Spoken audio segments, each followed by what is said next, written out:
Syrian സൈനിക കേന്ദ്രങ്ങളെ ലക്ഷ്യമിട്ട് ഇസ്രായേൽ നടത്തുന്ന ആക്രമണം തുടരുകയാണ്. വർദ്ധിച്ചുവരുന്ന ഈ സൈനിക ഇടപെടൽ പ്രദേശത്തെ മുഴുവൻ അസ്ഥിരപ്പെടുത്തുമെന്ന് മിഡിൽ ഈസ്റ്റ് വിദഗ്ധനായ മുറാദ് സദിത്സാഡെ മുന്നറിയിപ്പ് നൽകിയിരിക്കുകയാണ്. ഈ ഘട്ടത്തിൽ റഷ്യ വിവിധ പ്രാദേശിക ശക്തികൾക്കിടയിൽ മധ്യസ്ഥത വഹിക്കാൻ സാധ്യതയില്ല എന്നും അദ്ദേഹം ചൂണ്ടിക്കാണിച്ചു. 2023 ഗാസയിൽ ഇസ്രായേലിന്റെ സൈനിക നടപടി ആരംഭിച്ചതു മുതൽ അധികാരത്തിന്റെ ഒരു പ്രത്യേക പരിവർത്തനമാണ് ഇപ്പോൾ മധ്യേഷ്യയിൽ സംഭവിച്ചുകൊണ്ടിരിക്കുന്നത്. ഈ മേഖലയിലെ ഇറാനിയൻ പ്രോക്സികളെയും സഖ്യകക്ഷികളെയും ദുർബലപ്പെടുത്താനുള്ള തന്ത്രമാണ് ഇസ്രായേൽ സ്വീകരിക്കുന്നതെന്ന് അദ്ദേഹം വിശദീകരിച്ചു. മധ്യേഷ്യയിലെ ഇസ്രായേൽ ആക്രമണങ്ങൾ സിറിയയുടെ ശിഥിലീകരണത്തിന് കൂടുതൽ കാരണമാകുമെന്നും മുറാദ് ചൂണ്ടിക്കാണിക്കുന്നു. അതേസമയം ഈ സാഹചര്യം റഷ്യയും ഇസ്രായേലും തമ്മിലുള്ള ബന്ധത്തെ ബാധിക്കുമെന്ന് കരുതുന്നില്ല എന്നും അദ്ദേഹം എടുത്തു പറയുന്നു. എന്നാൽ സിറിയയിൽ റഷ്യ കാര്യമായി ഇടപെടാത്തതിനെ തുടർന്ന് തുർക്കി സിറിയയിൽ തങ്ങളുടേതായ നടപടികൾ ആരംഭിച്ചിട്ടുണ്ടെന്നും അദ്ദേഹം വ്യക്തമാക്കി.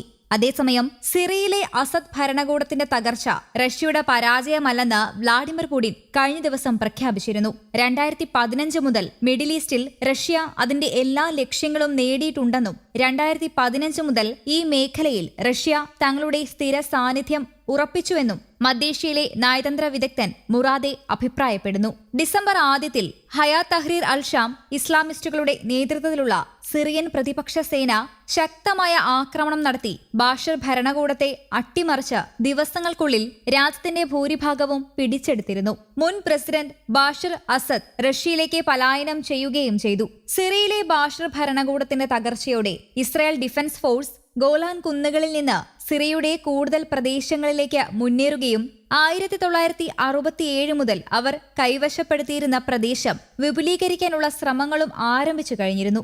ഇസ്രായേലിന്റെ ഈ നടപടിക്കെതിരെ ഇപ്പോൾ ഇറാനും റഷ്യയും പരസ്യമായി രംഗത്ത് വന്നിട്ടുമുണ്ട്. അതിനിടെ സിറിയയിൽ അധികാരം പിടിച്ച വിമത ഗ്രൂപ്പുമായി US നിരന്തരമായി ബന്ധപ്പെടുന്നുണ്ടെന്ന് US state secretary Antony Blinken പറഞ്ഞിരുന്നു. സിറിയയിൽ നിന്നും റഷ്യൻ സൈന്യത്തിന്റെ പിന്മാറ്റത്തെക്കുറിച്ച് പ്രതികരിക്കാൻ ആന്റണി ബ്ലിങ്കൻ തയ്യാറായില്ല. സിറിയയിൽ ആക്രമണം നടത്തുന്നതിനെ ന്യായീകരിക്കാൻ ഇനി ഇസ്രായേലിന് മുന്നിൽ കാരണങ്ങളൊന്നുമില്ലെന്ന് വിമത വിപ്ലവത്തിന് നേതൃത്വം നൽകിയ HTS നേതാവ് അബു മുഹമ്മദ് അൽ ജുലാനി പറഞ്ഞു. ഇസ്രായേൽ പ്രതിരോധ സേനയുടെ ആക്രമണങ്ങൾ പരിധി വിട്ടിരിക്കുകയാണ്. വർഷങ്ങളോളം നീണ്ട യുദ്ധവും സംഘർഷങ്ങളും കാരണം തളർന്ന സിറിയയെ ഇനിയും ആക്രമിക്കാനോ ഇല്ലാതാക്കാനോ ആരെയും അനുവദിക്കില്ല എന്നും ജുലാനി വ്യക്തമാക്കി. സിറിയയെ നശിപ്പിക്കുന്ന സംഘർഷങ്ങളല്ല, പകരം രാജ്യത്തിന്റെ പുനർനിർമ്മാണമാണ് തങ്ങളുടെ ലക്ഷ്യമെന്നും ജുലാനി അവകാശപ്പെട്ടു. സിറിയയെ ആക്രമണത്തിനുള്ള വേദിയാക്കിയത് ഇറാനാണ്. അതിന് അന്ത്യം കുറിക്കാൻ വിപ്ലവത്തിലൂടെ സാധിച്ചു. എന്നാൽ അവരുമായി ശത്രുതയിലായെന്നും അദ്ദേഹം പറഞ്ഞു. ആഭ്യന്തര യുദ്ധകാലത്ത് സാധാരണ ജനങ്ങളെ ആക്രമിച്ച റഷ്യൻ സൈന്യത്തെ ജുലാനി കടന്നാക്രമിച്ചെങ്കിലും പൊതു താൽപര്യം കണക്കിലെടുത്ത് റഷ്യയുമായുള്ള ബന്ധം പുനഃപരിശോധിക്കുമെന്നും അദ്ദേഹം കൂട്ടിച്ചേർത്തു. News desk Kerala Kaumudi.